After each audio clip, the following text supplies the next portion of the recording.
Alright, so today's deck review is Colony Darkface. Darkface, which the new mechanic is Dark Device. A little weird at first, but it's easy enough. For your ideal grade 3 lineup, what you want is primarily 4 Darkface. I personally prefer 4 for superior mantis for rerouting the strategy a little bit, running the deck a little bit. But it's entirely up to the player themselves. They can go break route or whatever. I just prefer superior mantis for rerouting. For redirecting the deck in general. Well, as for the grade 2, it's pretty easy. Well, you want 4 for aristscythe for big numbers. Big numbers, especially on Dark Device. Especially when you're studying columns or you play on empty columns.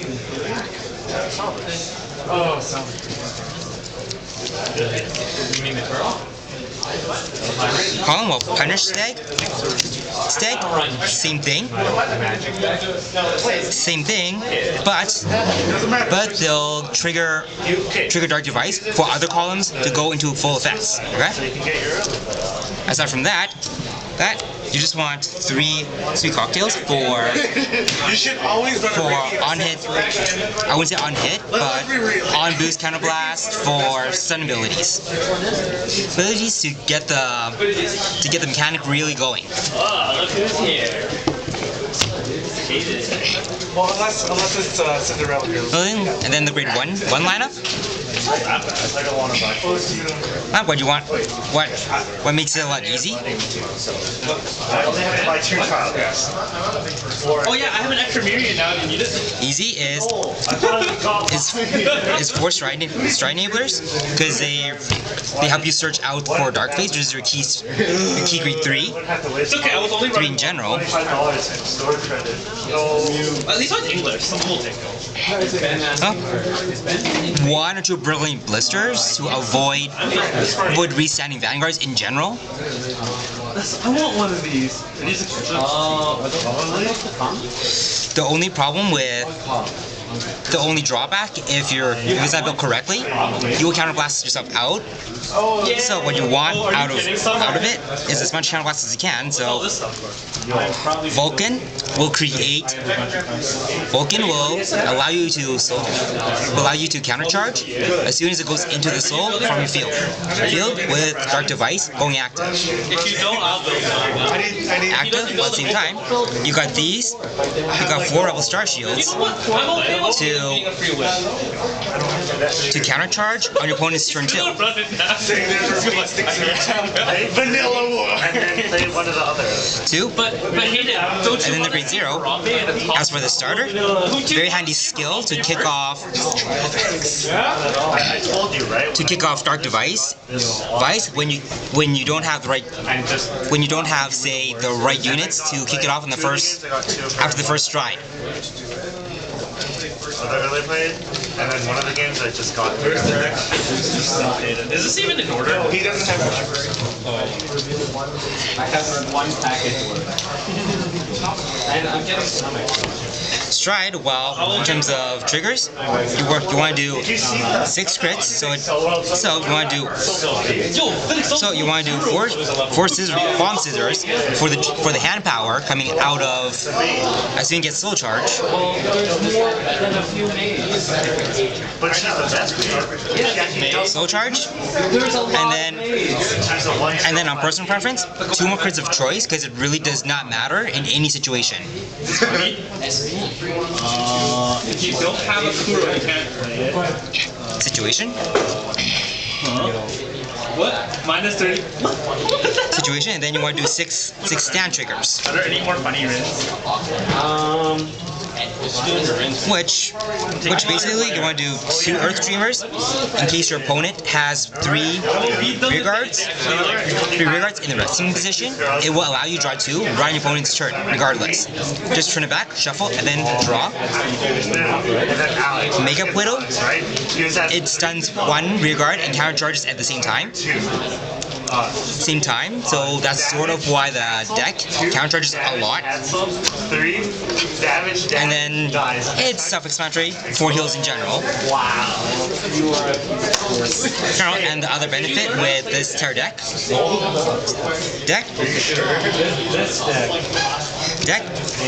the sweet cocktails, tails, and punish tags will allow you to draw 1 extra card if it's in the resting position at the end of your turn, not your opponent. So, opponent, My card is opponent, but their draw ability for you only works on rear guards. The same thing applies with darkface. So, darkface itself is really a double edge. I wouldn't say double edge, but it's a dual function where it's, even though it's on rear guard, you get draw on your own turn too. You get draw at the end of your turn too. Choose a half power, get really massive. If you're a good player, you What is it? What's the no, it's so hard to get off, but it's so good at it. what's the what? Really massive, and then let's get to the strides here. Hey, I'm here. Didn't Arnold go What? Didn't Arnold go I don't care. Wow. Aggressive. It's Arnold. Why do I care what free wins like the build? So what you want is one wildfire to count plus 1, flip up any units of your choice. And the nice thing about this card, it triggers GB2 right after your first stride. First stride, which really you don't want to trigger any of the key components. I wouldn't say you want to trigger it, but you want to burn out one of your disposable strides, like paraspear. Which will trigger your GB2 on your turn for darkface. I'll take this. Yeah, I'm not kidding. I'll take this too. Darkface, and the only main strides that you want to get out of this is All of those who took yeah.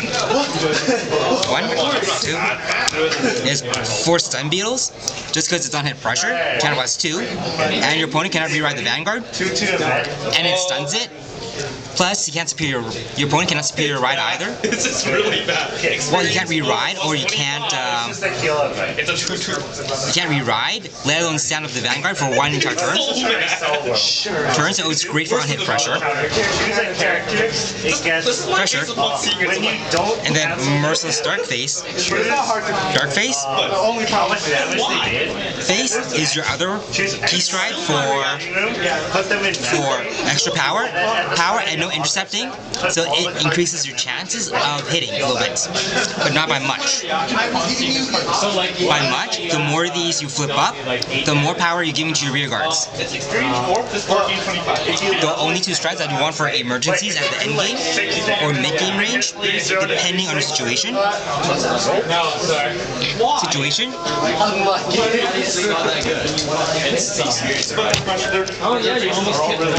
Are these.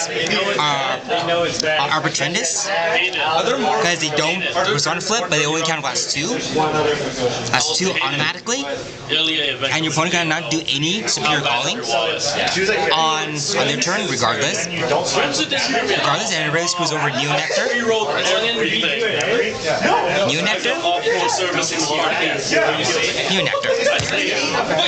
Nectar, on top of that, the benefit about all the soul charges that you're getting out of the Man Colony deck is this. You got it on your own.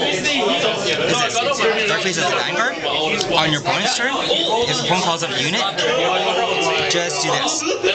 Say you have several cards in the soul, right? GB2 is already online, soul class 2, rest it, and you're limiting the attack that comes your way. And that's sort of why the deck soul charges a lot from the field. Field? Quality G Guardian wise, it's self-explanatory. These, if your opponent has a field and 2 of them are in resting position, they'll put 20k. Very handy against rear guards. But you can also salvage these. But mainly these, That gets it from you don't want to run too many of these, but 2 will do. Just because the deck is already counterblast heavy, and 2 for each of the back row that's resting, it will gain an extra 5k, so it's like a 30k shield right there. Right there, and that's how easy the deck is. The only thing that's left to explain is this. How the stunning works. With this deck in specific,